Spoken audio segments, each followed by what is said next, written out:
And the Chicago protests were a topic of discussion at the Republicans' Clark County, Washington convention this afternoon.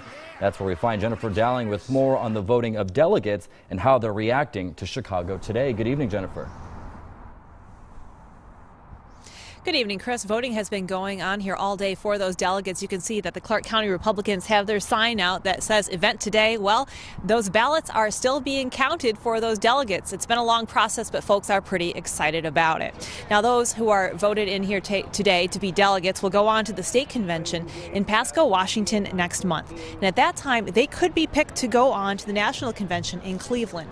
And though most folks don't expect protesters to show up at the state convention, many delegates are talking about security at the national convention in Ohio. They hope by that time the tensions between opposing groups like we've seen in Chicago has died down. Yes, there was some discussion about it, and of course it's a concern. We believe in free speech. We feel that everybody should have a voice, and when you have a big rally for a candidate, that candidate should be able to speak. At the same time, we respect the protest voice that is also free speech.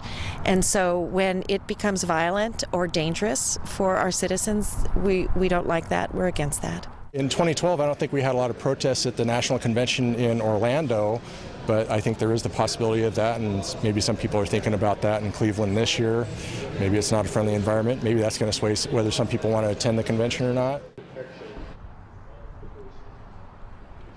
Silliman says he will go regardless if he's elected to be a national delegate. He says the federal government just gave Cleveland, in fact, about $50 million to support preparations. So he says it's something that's on law enforcement's mind, as well as the delegates here today. Now, again, that state convention will take place in Pasco for the Republicans in Washington this month. And that national convention, well, that will happen in Ohio in mid-July. Chris, back to you.